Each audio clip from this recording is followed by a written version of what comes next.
Hey guys, welcome to the Massive Iron Channel. I'm Steve Shaw. In this video, I'm going to address the concern, will you lose all your muscle during a cutting diet? Before I get into that topic, if you have any questions or comments, drop them down below. The best topic ideas, I turn into videos just like this. All right, question I get a lot. Dear big, hairy, ugly dude, excuse me. I'm going to be entering a cutting phase. I'm going to be doing a cutting diet. I'm afraid of losing muscle. This is a common fear. It's not unnatural. You're not unique. You're not the only one that's concerned about this. I'm going to be doing a cutting diet. I want to know the real deal. Am I going to be losing all my muscle mass? Am I going to be losing a lot of muscle mass? Am I going to be losing a little muscle mass during the cutting diet period? Now, this fear, I don't know really what it's founded on.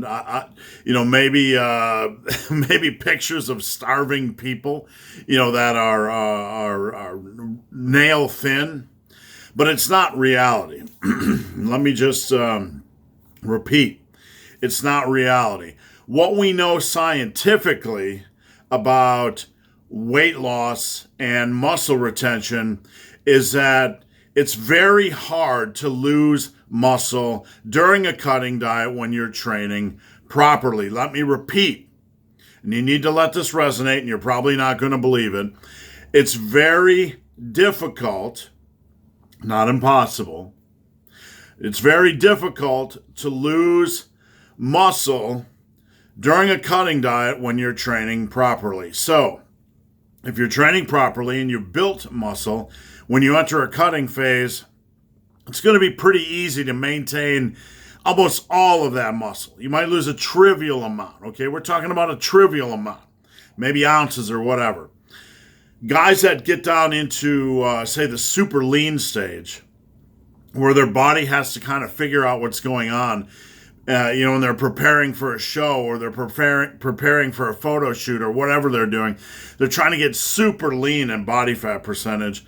Then their body has to kind of figure out what the heck to do, And then I would wager, and I don't know if this has been studied, but I would wager it gets a lot more difficult to hold on to muscle. And we're talking low body fat percentages.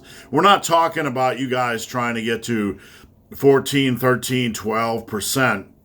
You're trying to get to super, super ultra ripped stages. So don't worry about muscle loss during a cutting diet. Even if you'd have some muscle loss, it's going to generally be trivial as long as you continue to train reasonably. Now, I want to add this.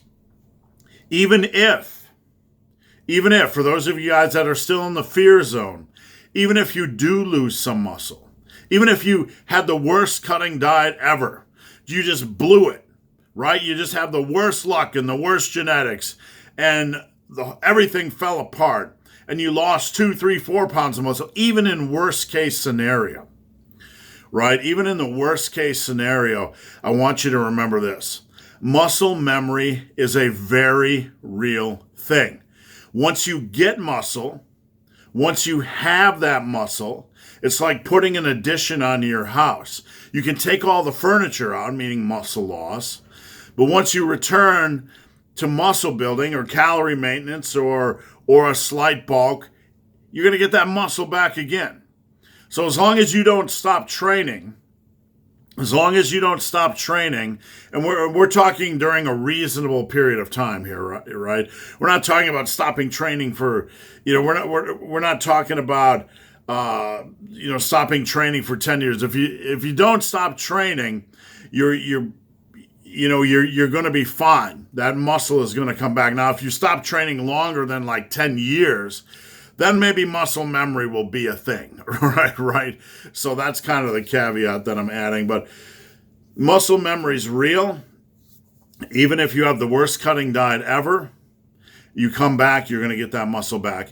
In 2006, I came back from a couple years off of lifting. I had my second daughter around 2004, had some time away from the gym, one of the major times I had away from the gym during my life. And I came back in 2006 looking like a fat bag of crap. Just awful, skinny fat, all the muscle was gone, right? So within 6 months of training, I looked myself again. You know, I had gained back like 20, 25 pounds of muscle or whatever it was, and I looked amazing in like 6 months. It's so much easier to get back after you've had it before, and muscle memory is our friend in that case. So don't panic. Don't panic, even if you're an outlier and lose a pound or 2 or even 4 during your cutting diet, or if it's a prolonged cutting diet because you got a lot of tub to lose, like a lot of flubber to lose. It'll come back. Just continue to train reasonably. Now, a few things I want to add to this before I hop off. Should you lose weight slowly?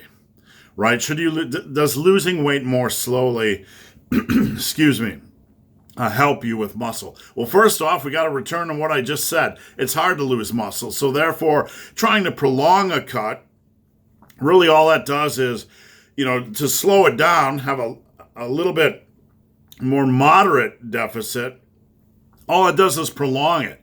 So you have more days that you're cutting, and mentally this can be tedious. Cutting fatigue is a real thing.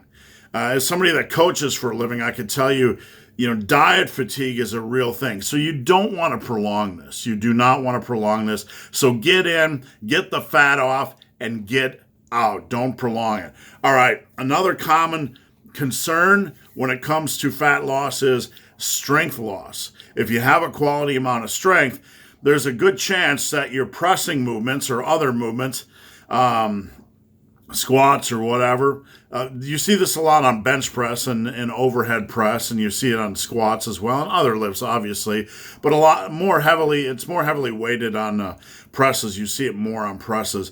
They're going to stall out. You're not going to make a lot of progress, or progress will be super slow, or in most cases, you're going to see a slow decrease in strength. Don't panic. Don't panic.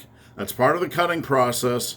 You're likely going to get it back when you're done cutting if you only have a small cut to go. If you're losing like 50, 75, 100 pounds like I did, then you might have a long road back to get your strength. But look, at the end of the day, you need to make a tough decision. Are you going to be a strong fat ass? Or are you going to be a little bit more lean and be in better shape and have a chance at a longer life? That's up to you. That's not my decision to make. But strength losses, if you have a lot of strength, are generally part of the process for a longer cut. For a shorter cut, you'll have a little bit of struggle bus issues, but not really too bad. You'll notice your presses, more than anything, are a little bit slow or maybe on the slight decline. And lastly, a piece of advice: don't train above 85% of your 1 rep max on a cut. What's 85% of my 1 rep max? Google 1 rep max calculator, put in your last set, weight and reps, and it'll spit out an approximate 1 rep max, and it'll tell you percentages of that 1 rep max. Don't train above 85% of your 1 rep max during a cut, because if you do lose strength, it's just going to make that weight feel a little bit heavier, put you in a more precarious position. You have you don't have the energy, you don't have the focus, you don't have the drive that you did in a calorie surplus. So just be chill, all right? Be chill with the heavy weight during a cut. So guys, hope this video has been of some help. If you have any questions or comments, drop them down below. If you made it this far in this video and have yet to subscribe to my channel, please do. I'd appreciate the support. So guys, as always, thanks for watching. Have a great day.